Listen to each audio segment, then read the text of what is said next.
अरब सागर में इस साल उठे पहले चक्रवात को बिपरजॉय का नाम दिया गया है। पिछले कुछ दिनों में अरब सागर में रहने के बाद ये चक्रवाती तूफान 6 जून की देर रात तेज हो गया। इसके बाद इसे साइक्लोन बिपरजॉय नाम दिया गया। कौन देता है किसी तूफान को नाम?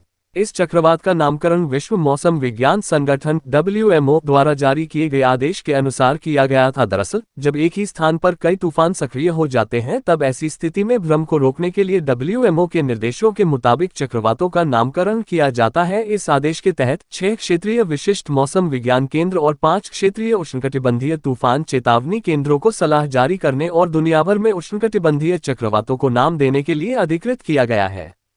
1950 के दशक से पहले तूफानों का कोई नाम नहीं होता था। हिंद महासागर क्षेत्र के 8 देशों ने भारत की पहल पर इन तूफानों के नामकरण की व्यवस्था वर्ष 2004 में शुरू की। इन 8 देशों में Bharat, Bangladesh, Maldives, Myanmar, Oman, Pakistan, Thailand और श्रीलंका शामिल हैं। साल 2018 में ईरान, कतर, सऊदी अरब, UAE और यमन को भी इसमें जोड़ा गया। यदि किसी तूफान के आने की आशंका बनती है तो ये 13 देशों को क्रमानुसार 13 नाम देने होते हैं।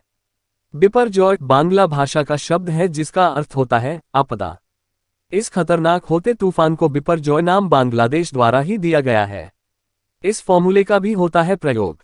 तूफानों के नामकरण के लिए ऑड इवन फॉर्मूले का भी प्रयोग किया जाता है। इवन साल जैसे अगर 2002, 2008, 2014 में अगर चक्रवाती तूफान आया है तो उसे एक पुलिंग नाम दिया जाता है। वहीं ऑड साल जैसे 2003, 2005, 2007 में अगर चक्रवाती तूफान आया है तो उसे एक स्त्रीलिंग नाम दिया जाता है। एक नाम को 6 साल के अंदर दोबारा इस्तेमाल नहीं किया जाता है, जबकि अगर किसी तूफान ने बहुत ज्यादा तबाही मचाई है तो फिर उसका नाम हमेशा के लिए हटा दिया जाता है। Bharat, Pakistan, Sri Lanka, Bangladesh, Thailand, Myanmar, Oman और मालदीव ने तूफानों के नामों की लिस्ट बनाकर विश्व मौसम विज्ञान संगठन को सौंपी है।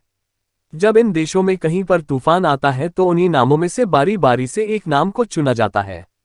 चूंकि इस बार नाम देने की बारी बांग्लादेश की थी, इसलिए बांग्लादेश के सुझाव पर इस तूफान का नाम बिपरजॉय रखा गया। ये सूची आगामी 25 साल के लिए बनाई जाती है। 25 वर्षों के लिए बनी इस सूची को बनाते समय यह माना जाता है कि हर साल कम से कम 5 चक्रवात आएंगे। इसी आधार पर सूची में नामों की संख्या तय की जाती है।